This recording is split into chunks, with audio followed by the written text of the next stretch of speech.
Y leemos, por favor, si me acompañan a leer en voz alta este texto, Mateo 5:4. Dice así la palabra de Dios: bienaventurados los que lloran, porque ellos recibirán consolación. Bienaventurados los que lloran, porque ellos recibirán consolación. La primera enseñanza que tomamos de esta declaración, y les dije que íbamos a ver 3 enseñanzas. La primera enseñanza tomada de esta declaración es bienaventurados, o también puedo poner espiritualmente prósperos, o también llenos de bendiciones, o totalmente satisfechos, ¿verdad? Ya explicamos esta idea. Son los que se duelen y lloran por sus pecados, por sus propios pecados. Pero no solamente se duelen y lloran, sino que se arrepienten sinceramente, y al arrepentirse sinceramente reciben consolación. La idea es que no le echamos la culpa a Dios por nuestro pecado, no le echamos la culpa a nadie más, no decimos es que por él o por ella, sino nosotros reconocemos que nosotros somos pecadores, que el pecado es horrible y que por lo tanto el pecado nos ha dañado, daña a otras personas. El pecado es una afrenta contra nuestro Dios porque no llegamos al nivel que Él espera de nosotros y nosotros nos arrepentimos. Reconocemos nuestra miseria, reconocemos también nuestro estado de deformidad, la forma como nosotros estamos lastimados por este pecado que en este mundo ha destrozado todo lo que nosotros podemos ver. Y vamos llorando, como podemos ver en el texto, con arrepentimiento. No es un llanto pasivo, no es solamente llorar y sufrir por lo que hemos hecho y cómo hemos maltratado, sino que esto nos lleva a un arrepentimiento, y ese arrepentimiento recibe inmediatamente consolación. Porque cuando vamos nosotros arrepentidos ante nuestro Padre Santo, cuando vamos arrepentidos ante Dios, somos recibidos como aquel hijo pródigo. ¿Se acuerdan de la historia en Lucas capítulo 15? Que cuando venía de lejos todo sucio, el padre sale a recibirlo y le quita la ropa sucia, le pone una túnica, le pone un anillo, hace una fiesta, y exactamente Dios nos bendice, nos llena, quita de nosotros toda la inmundicia y nos da una eterna salvación para estar con Él y la fortaleza para caminar con Él. Y obviamente la pregunta aquí es, pensando en esta primera idea, si los que estamos aquí, si los que me escuchan, ya nos hemos arrepentido. Si ya le hemos pedido perdón a Dios por nuestros pecados, hemos creído en el Señor Jesucristo y de verdad lo hemos aceptado de una forma sincera. Cuando digo de verdad, me refiero sinceramente. No porque alguien nos dijo, no porque alguien por imitación, sino por una convicción genuina. Esa es la primera idea. Ahora, cuando nosotros estudiamos el Sermón del Monte, y esto es algo que vamos a estar haciendo por probablemente varios meses, porque vamos a ir viendo cada pasaje, no nos vamos a brincar ninguno, vamos a ir viendo todo hasta el final del capítulo 7 de Mateo. Pero yo creo que espero que nos vayamos quedando con los ojos cuadrados diciendo, wow, pues esto es lo que Dios espera de mí. Esto es lo que Dios quiere de mí, esto es lo que Dios hace en mi vida. No es algo que yo vea en el mundo, no es algo que la gente haga normalmente, no es algo que las personas lloren por sus pecados, no es algo común, no es algo que yo vea que la gente quiere ser humilde y ser pobre de espíritu, no, pero Dios espera de nosotros y nosotros queremos hacerlo también. Y podamos ver también a través de esto que es imposible vivir la vida cristiana sin Cristo, que no se puede hacer. A veces la gente quiere hacer eso, ¿no? Tratar de ser cristiano sin Cristo, y eso es imposible. La gente quiere a veces nada más cumplir con las cosas que hacen los cristianos, pero también aquí tenemos que entender que esto es algo que es de corazón, por convicción. No se trata tampoco de cambiar un comportamiento externo, sino se trata de verdad de un cambio interno de corazón que nos lleva a tener un deleite, que si antes a mí no me interesaba la Biblia, no me interesaba ir a la iglesia, me aburría, ahora porque Cristo está en mi vida, tengo el deseo de leer la palabra de Dios, tengo el deseo de ir a la iglesia, me gozo de hacerlo. Esto es algo que no se trata nuevamente de un comportamiento externo, sino de verdad hacerlo de corazón. Y bueno, al hacerlo de corazón, tomamos toda la enseñanza de Dios y la queremos vivir. No elegimos, ¿verdad? Y yo digo, bueno, esto sí lo vivo, esto no, sino cumplimos con todo lo que dice la Biblia, porque como dice en 2 Timoteo 3:16, toda la escritura es inspirada por Dios y útil para enseñar, para redarguir, para corregir, para instruir en justicia. Y el siguiente texto dice, a fin de que el hombre de Dios sea perfecto, enteramente preparado para toda buena obra. Esto es lo que Dios quiere en nosotros. Y cuando nosotros tenemos ese cambio en nuestra vida, un cambio sincero que es en base a la palabra de Dios, entonces las personas van a ver quién es Dios. O sea, la gente se va a dar cuenta de quién es ese Dios en el que creemos.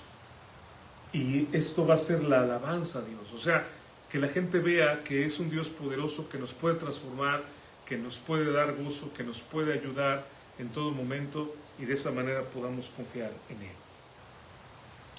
Dice el pasaje que mencioné era Lucas 15 del 11 al 32, cuando habla del hijo pródigo, y en Ezequiel 11:19 dice, y les daré un corazón y un espíritu nuevo pondré dentro de ellos. Quitaré el corazón de piedra de en medio de su carne y les daré un corazón de carne. Este es el efecto de Dios en nuestra vida. Nuevamente, no se trata de cambiar comportamientos y sencillamente hacer cosas que no hacíamos antes, sino de verdad hacerlo porque Dios ha transformado nuestro corazón. Como dice la palabra de Dios, separados de mí, ¿verdad? ¿Se acuerdan? Este texto lo hemos visto, Juan 15:5, separados de mí, nada podéis hacer. El nivel que Dios espera de nosotros es muy alto, hermanos, sí. Es muy, muy alto. Y podríamos hablar de muchísimos mandamientos o de muchísimas cosas como que no salga de nuestros labios engaño, o que no digamos malas palabras, o que no tengamos odio contra la gente, o que no juzguemos. Pero todo esto que Dios espera del creyente solamente puede ser vivido cuando estamos unidos a Jesucristo. Esta mañana pues trajimos unas rosas para las hermanas, para celebrarles y darles un detallito por el 10 de mayo, por el Día de las Madres. Y veo aquí un ramo muy bonito de rosas, pero esas rosas se van a secar muy pronto porque no están unidas al tallo. Están en agua con una solución que las alimenta, pero por más que queramos extender la vida, no van a vivir tanto porque han sido arrancadas. Y de la misma manera, separados de Jesucristo, no podemos nosotros hacer nada. La segunda idea de este pasaje, bienaventurados los que lloran porque ellos recibirán consolación, es bienaventurados, nuevamente vuelvo a decir, espiritualmente prósperos, llenos de bendiciones, totalmente satisfechos. La idea es que quiero que entendamos y que quede en nuestra mente cuál es la idea de ser bienaventurado. Alguien digno de alabanza, alguien digno de reconocimiento. Y dice aquí, son los que se duelen y lloran, o sea, nuevamente los que lloran, al ver el pecado del mundo, al ver el pecado de la gente, al ver a la gente hundida en pecado, y encuentran consolación al llevarle la preciosa semilla de salvación. Por eso entonábamos hace un momento, los que con lágrimas sembraron, con regocijo segarán. Andando irán, llorando irá el que lleva la preciosa semilla, mas volverá a venir con regocijo trayendo sus gavillas. Cuando vemos al Señor Jesucristo, nosotros vemos que Jesús tiene este corazón. El Señor Jesucristo dice que al ver las multitudes, la palabra de Dios nos dice, tuvo compasión de ellas porque estaban desamparadas y dispersas como ovejas que no tienen pastor. Él vio la corrupción, vio la decepción, vio a la gente quebrada, vio a la gente devastada, vio a la gente humillada, vio a la gente, hermanos, como nosotros los vemos todos los días. y conocemos gente divorciada, y conocemos gente que está también, ha sido abusada, conocemos gente que es golpeada, mujeres que son golpeadas, conocemos madres que los hijos no las respetan, conocemos todo tipo de devastación que hay en el mundo, y eso es lo que el Señor Jesucristo vio, toda la devastación que hay en la gente, todo lo que hay en las personas. Y luego sufrió la muerte más horrible por ellos.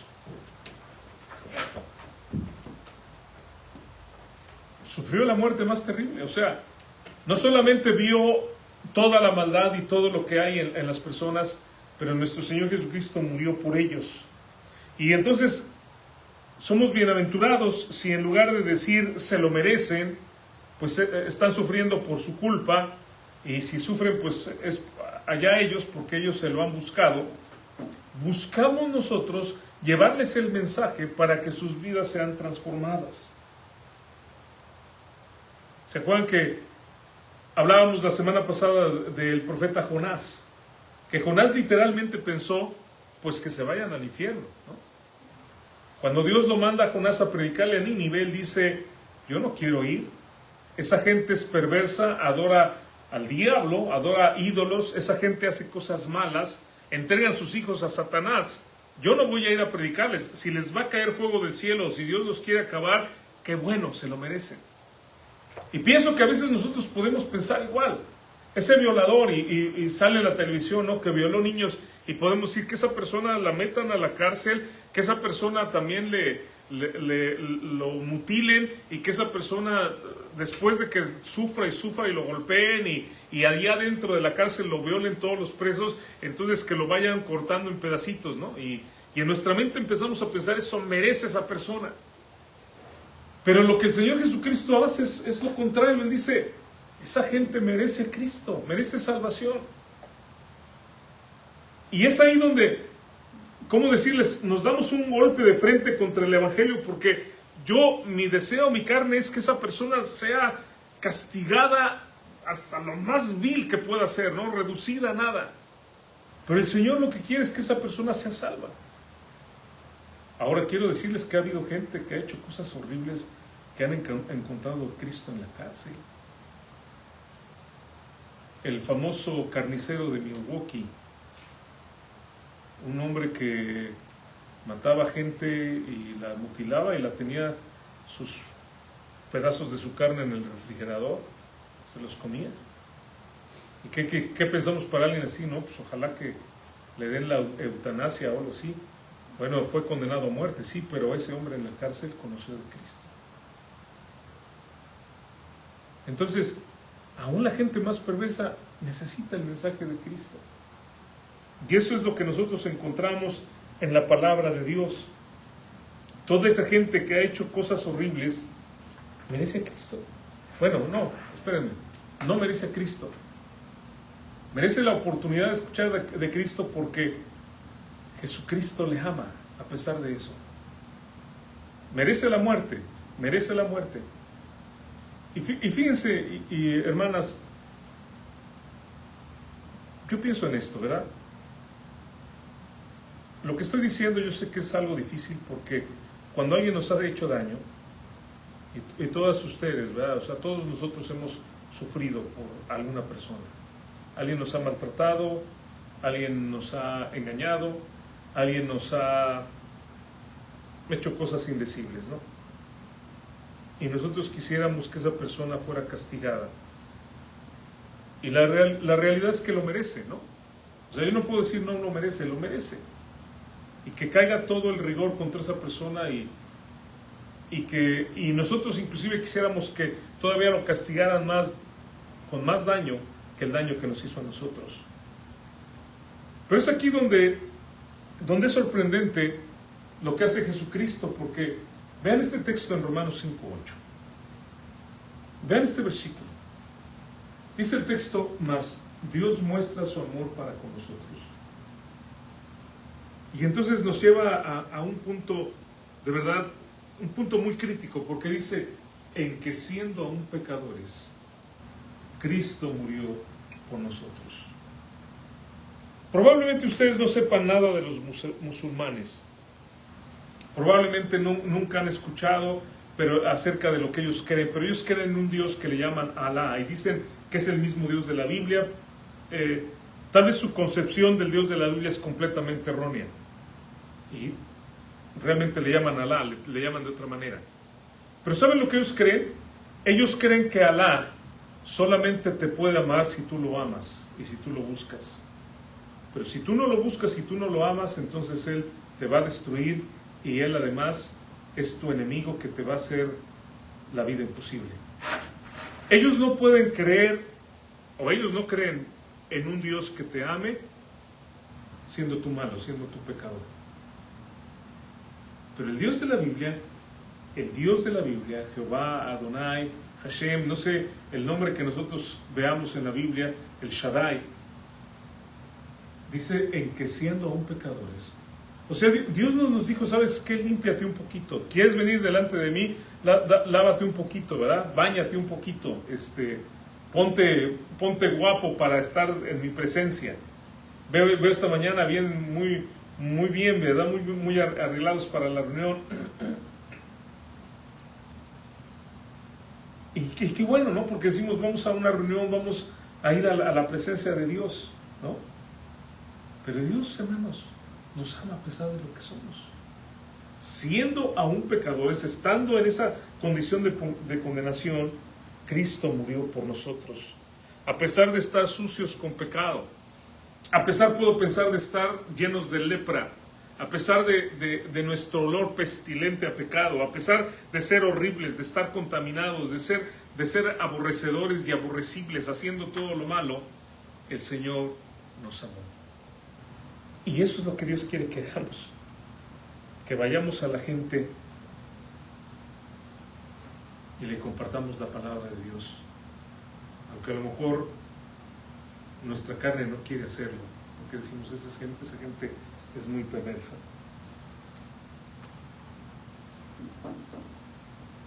Ahora, lo cierto es que a pesar de que les compartimos de Cristo, la gente no quiere nada con Dios, mucha gente.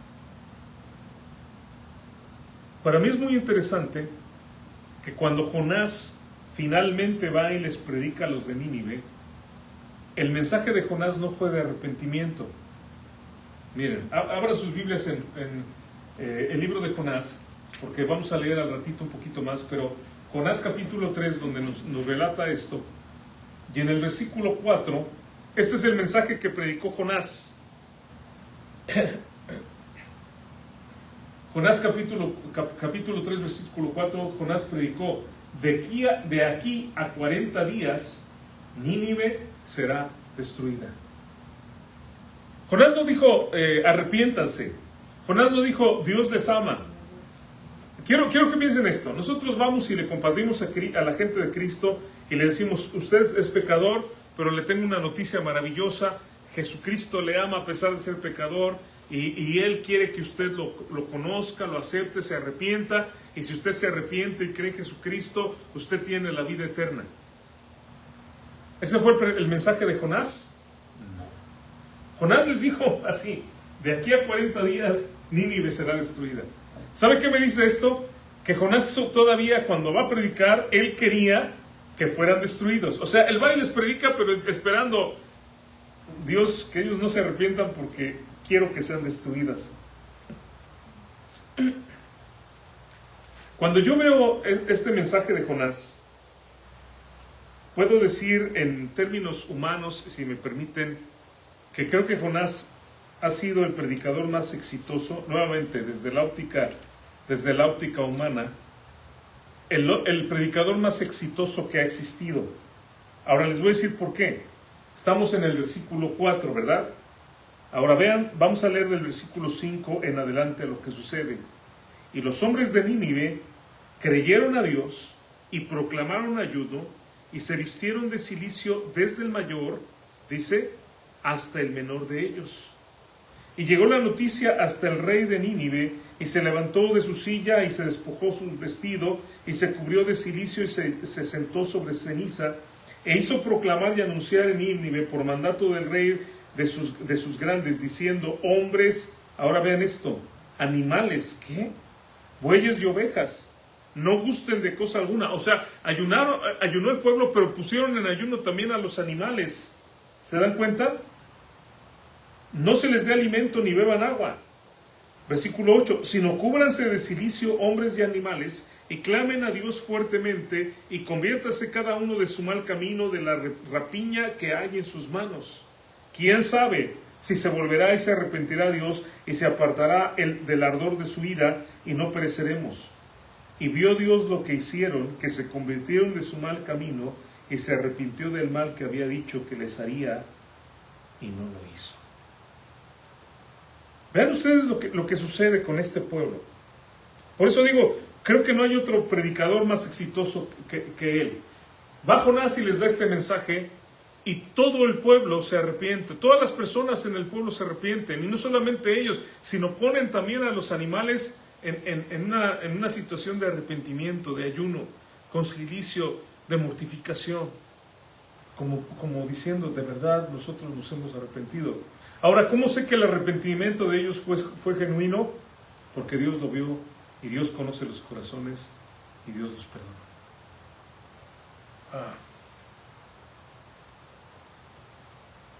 Nosotros, desde que estamos aquí, hemos ido a predicar atrás del mercado latino en 2 ocasiones. La primera visitamos alrededor de 270 casas, la segunda 240. Fuimos el día del, el 5 de mayo, a repartir folletos, aproximadamente 400 dimos ese día. Le hemos testificado a gente, yo creo que cada semana tengo la oportunidad de hablar de Cristo. Sería para que ahorita, hermanos, Little Rock, Benton, Brian, Alexander, se hubiera arrepentido. O sea, vean lo que él dijo. Eso fue tu mensaje. Y todo el pueblo se arrepintió. Lo que quiero decirles es que aun cuando nosotros vamos y les compartimos, les decimos Dios te ama, la gente es muy dura y la gente a veces no va a querer escuchar.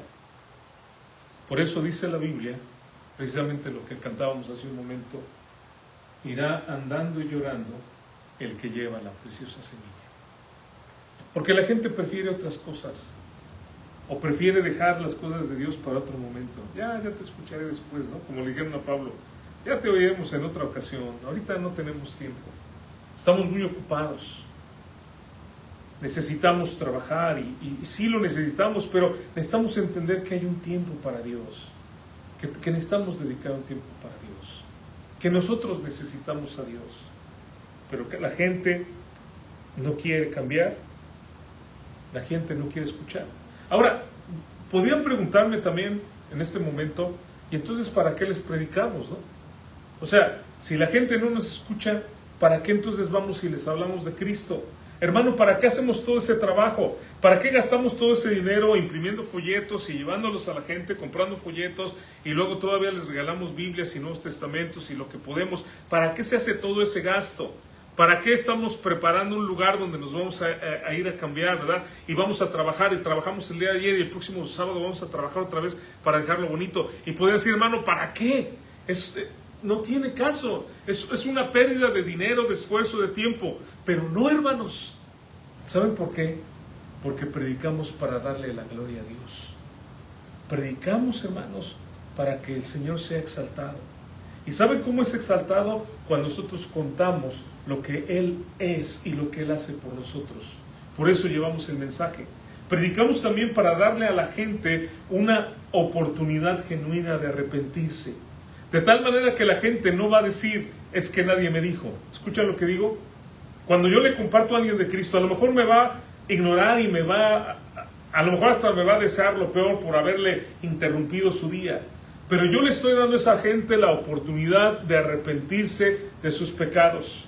Y si no quiere arrepentirse, cuando vaya delante de Dios no va a poder decir, es que nadie me avisó, es que nadie me dijo.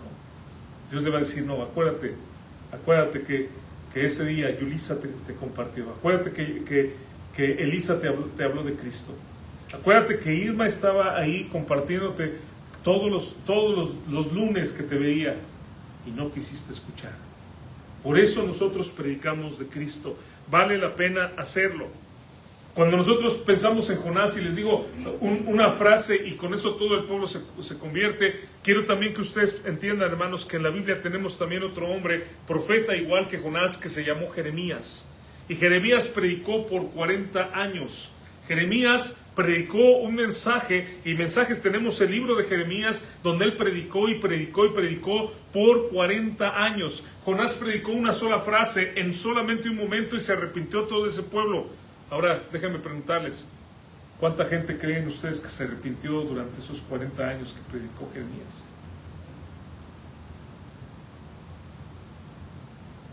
¿100? ¿1000? ¿2000? ¿50? Bueno, les voy a decir, no se arrepintió nadie. 40 años y Jeremías obtuvo 0. Ni una sola persona. Ni una sola persona. Y todavía cuando estaban destruyendo la ciudad, porque Jeremías lo había dicho, Jeremías les decía, no les conmueve el corazón. Después Jeremías escribe el libro de Lamentaciones, donde son puros llantos, porque Jeremías está, podemos decir, anonadado, está diciendo, es que no es posible. O sea, yo les prediqué, y aun cuando vino la destrucción les dije, arrepiéntanse en este momento, ya que está viniendo la destrucción. No se arrepintieron. Pero ¿saben una cosa?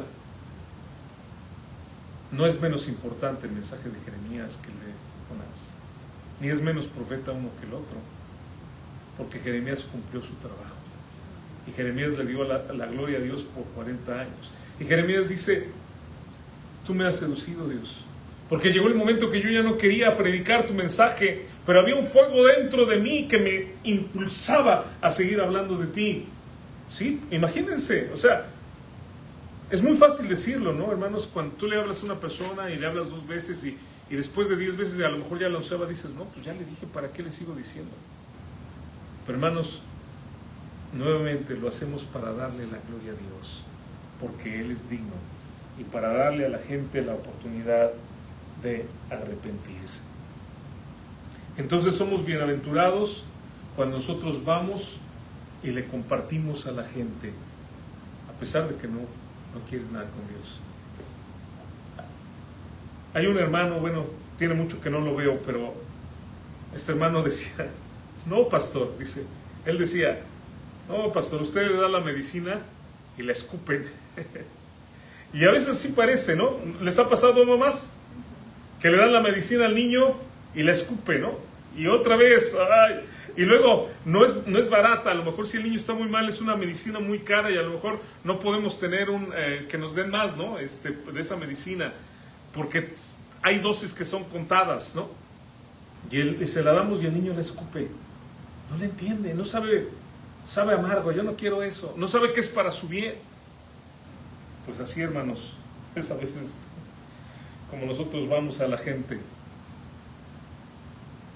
Y es que sí, la gente miente, la gente a veces nada más aprovecha, ¿verdad?, lo que puede obtener de el beneficio, ¿no?, de algún creyente, o no sé, a veces todas las iglesias hay cosas a veces que damos gratis, ¿no? Y a veces la gente, pues eso es lo que le gusta, ¿no? Le gusta que los cristianos son buenas personas, le gusta que los cristianos es gente en la que pueden confiar, pero no se quieren arrepentir.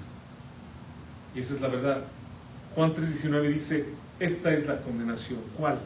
O sea, ¿por qué la gente no quiere de Dios? ¿Están muy ocupados? No. ¿Es que no entendieron el mensaje? No, sí entienden el mensaje. Pero ¿por qué no quieren de Dios? Jesús nos lo dice. La luz vino al mundo y los hombres, ¿qué dice? Amaron más las tinieblas que la luz, porque sus obras eran malas. ¿Saben por qué no se quiere arrepentir la gente? Porque quiere seguir haciendo lo malo. Es que si creo en ti, en lo que tú me dices, pues tengo que dejar de fumar y voy a dejar de tomar. Y si es un hombre que tiene 2 mujeres o más, pues es que, o sea, ¿entienden lo que digo? Si a mí me gusta, si yo tengo un trabajo donde hago alguna tranza, perdón, espero no estar diciendo nada malo, porque aquí tenemos gente de muchos países y luego Pero en México el significado es hacer algo que no está bien, ilegal, ¿verdad? Y ganarme dinero. A lo mejor vendo droga, a lo mejor hago cosas sucias. No lo hago, no vayan a pensar. Pero si yo hiciera eso y entonces me hablan de Cristo, es que gano mucho dinero. Es que este carrazo que traigo me lo compré de eso. Y esta otra cosa, estoy pagando mi casa. ¿Cómo voy a dejar eso? Y traigo joyas, ¿no? ¿Entienden lo que estoy diciendo?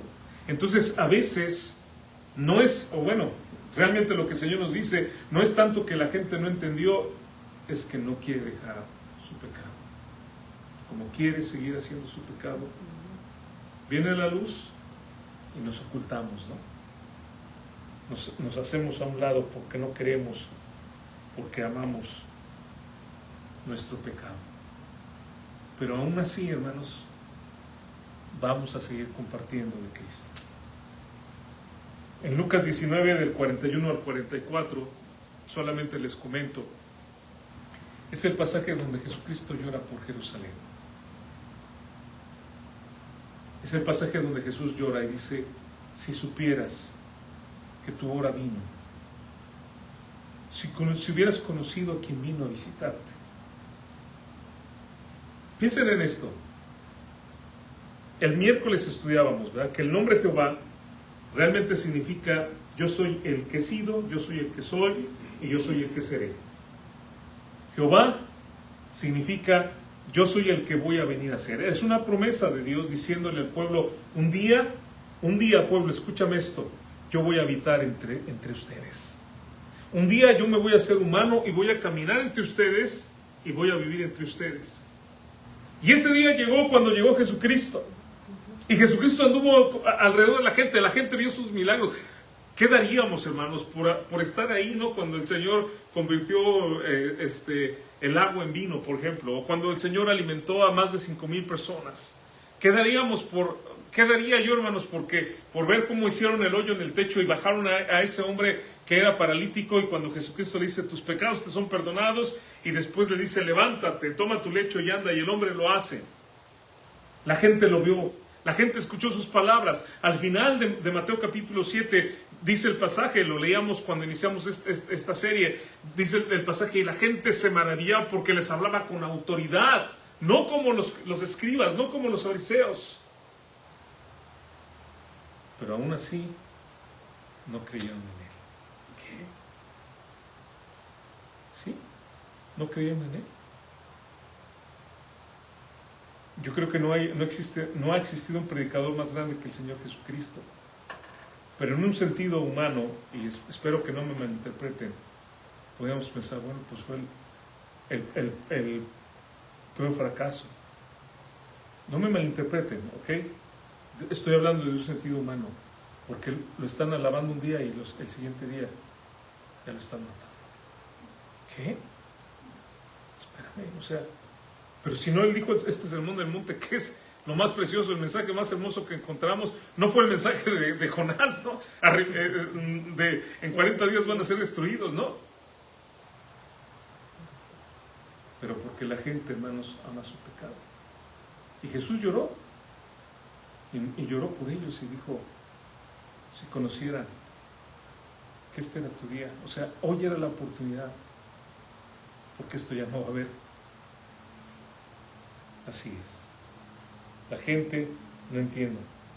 Pero a pesar de que se burlen, a pesar de lo que la gente haga, hermanos, vamos a predicar de Cristo. ¿Sale? ¿Y qué significa esto? Fíjense bien. Voy a ponerlo en los términos prácticos posibles. Significa que tomamos tiempo para ir y hablarle a la gente, invitarla. Que significa que, por ejemplo, tengo ahí tarjetas, llévense tarjetas o llévense folletos y inviten a la gente, háblenle de Cristo. Significa que yo conozco a un amigo, Juan, en el trabajo, y estoy orando por él y le pido a Dios, dame la oportunidad de hablar con Juan y de hablarle de tu palabra, Señor, y de explicarle el mensaje, de darle mi testimonio, cómo Dios me cambiaste para que él pueda creer. ¿Qué significa? Significa que yo tomo mi tiempo, ¿me explico? Mi esfuerzo, que yo pongo a la disposición de Dios lo que yo tenga, mi auto, mi casa, lo que yo tenga para servicio de Dios. ¿Qué significa? Que yo también estoy dispuesto a poner mi dinero para poder servir a Dios. O sea, aún lo que yo tengo, aún el dinero mío, para que, si necesitamos Biblias, necesitamos folletos, necesitamos el lugar, tenerlo listo para la gente, hago todo eso. ¿Por qué? Porque lloro por la gente. Aparto un tiempo porque lloro por la gente y quiero que conozcan a Cristo. Y la consolación viene cuando alguien de toda esta gente recibe a Jesucristo, ¿no? En Lucas 15:7 dice: os digo que así habrá más gozo en el cielo por un pecador que se arrepiente que por 99 justos que no necesitan arrepentimiento. Entonces, esa es la razón por la que lloramos. Y esa es la consolación. Cuando de toda esta gente hay alguien que acepta la palabra y dice: yo sí quiero, yo sí acepto a Cristo en mi vida. Ok, la tercera idea, hermanos. Bienaventurados, espiritualmente prósperos, llenos de bendición, son los que se interesan intensamente por los sufrimientos, las angustias y las necesidades de otros y buscan cómo aliviarlas. Y aquí, esta es la última idea. En un documental de un programa que se llama 60 Minutos, estuvieron entrevistando a familiares de personajes de alto rango del tiempo de Hitler. Familiares de capitanes, tenientes que estuvieron con Hitler. Algo interesante que sucedió en ese programa es que toda la gente que entrevistaron, que eran familiares de gente que estuvo con Hitler, estaban llorando. Y estaban llorando porque sentían una gran pena por ser familiares de alguien que antes de ellos, el abuelo, el tatarabuelo, lo que haya sido, fue alguien que estuvo matando gente de una forma como si estuviera loco. Lo cierto es que hay mucha gente que sufre de forma inocente. Lo cierto es que en este mundo hay muchísima gente que sufre por causa del pecado, y ellos sufren inocentemente. La Biblia nos dice que David era el dulce cantor de Israel. Así dice en 2 de Samuel 23:1. Describe a David como el dulce cantor de Israel. Pero también hace rato entonábamos una alabanza, que es el Salmo 42. Y el versículo 3 dice: fueron mis lágrimas, mi pan de día y noche, mientras me dicen, ¿dónde está tu Dios? Y es el mismo David el que dice eso. El dulce cantor de Israel también era el gran doliente de Israel, que se dolía por la injusticia. Y a veces, hermanos, injusticia que sufrimos nosotros también por predicar la palabra de Dios. La Biblia nos dice en el libro de Romanos capítulo 12, en el versículo 15, gozaos con los que se gozan, llorad con los que lloran. Y nos habla entonces este pasaje, hermanos, de cómo nosotros como hijos de Dios tenemos también que dolernos de las necesidades de las demás personas si realmente somos hijos de Dios. No puedo ver a un hermano en una necesidad y decir, bueno, ay, que Dios te ayude, que Dios te bendiga, sino que de alguna forma yo trato de ser de bendición para él. En la carta de Santiago, en el capítulo 2, hermanos, y esto les pido que lo busquen en sus Biblias, Santiago en el capítulo 2, los versículos 14 al 17, Santiago lo pone de esta manera: hermanos míos, ¿de qué aprovecha si alguno dice que tiene fe y no tiene obras? ¿Podrá la fe salvarle? O sea, este tipo de fe, si no tiene obras, ¿es una fe genuina? ¿Realmente alguien que cree en Dios no tiene los frutos de que cree en Dios? Y dice, y si un hermano o una hermana están desnudos y tienen necesidad de mantenimiento de cada día, y alguno de vosotros les dice, id en paz, calentaos y saciaos, pero no les dais las cosas que son necesarias para el cuerpo, ¿de qué aprovecha? Cuando alguien viene a tu casa y te dice, ay, discúlpeme, ¿no tendrá ahí un pan o algo que me pueda regalar? Yo digo, voy a orar por ti. Tengo allá 2 pollos, ¿verdad?, que están cocinándose y hasta sale el olor. Y le digo, voy a orar a que Dios te bendiga. Vas a ver que Dios te va a proveer. cuando yo tengo la forma de proveer, de ayudar. Y todos nosotros tenemos cosas, hermanos, para ayudar a la gente. Y a veces si no tenemos dinero, a lo mejor podemos regalarle algo de tantas cosas que ni siquiera usamos para que lo venda y a lo mejor tenga un poco de dinerito. Dice el versículo 17, así también la fe, si no tiene obras, es muerta en sí misma. Si nosotros, hermanos, no demostramos nuestra fe a través de nuestras acciones, entonces tal vez no tengamos fe. Tal vez no tengamos fe. Porque es a través de los actos que nosotros demostramos que de verdad creemos en Dios. Y entonces, bienaventurados los que lloran significa, yo siento compasión por la necesidad de esa persona. Y de alguna forma, yo le voy a ayudar. Es interesante también pensando en nuestro Señor Jesucristo, cómo Él lloró por Lázaro, ¿se acuerdan? Cuando antes, en el capítulo 11, versículo 35 de Juan 11:35 dice así la Biblia, es el texto, parece más corto de la Biblia, Jesús lloró. Y Jesús lloró exactamente cuando estaba ahí en la tumba de Lázaro, por ver, hermano, el resultado del pecado, ¿se dan cuenta? O sea, cómo el pecado ha traído tanto llanto, tanto dolor a tanta gente. Como lo hemos venido hablando, cuando una persona peca no solamente es esa persona, sino esa persona, lo que esa persona hace va a afectar a todos los demás. Y les hablaba hace una semana cómo el pecado de Adán nos afectó a todos nosotros. Y Jesús está llorando por las consecuencias del pecado, por todo lo que sucede, por la familia que está dolida. Pero ¿qué hizo, hermanos? Después de haber llorado por él, lo resucitó. Y es exactamente de lo que estamos hablando. No es solamente llorar, no es un llanto pasivo de decir, ay, pobrecito, ay, cómo me duele que esa persona no tiene que comer, ay, ese pobre niño que le falta un cuaderno para la escuela, ay, pobrecito. No, se trata de que lloro y digo, ok, necesita comer. Mire, aquí nosotros en México hacemos algo que llamamos tortas, no sé si en Honduras también hacen tortas, un bolillo, ¿verdad? Lo partimos y le ponemos algo adentro. Y entonces, bienaventurados los que lloran, porque ellos recibirán consolación. Qué gozo, hermanos, cuando vemos ese niño hambriento comiendo, ¿no? Con una sonrisota. Qué gozo cuando esa persona que pudimos ayudar, sea lo que sea, una situación, no sé, de un hijito enfermo, no de una nena enferma, y nos dice la mamá, ya está bien, oh, bendito Dios, gracias por lo que tú hiciste, porque oramos.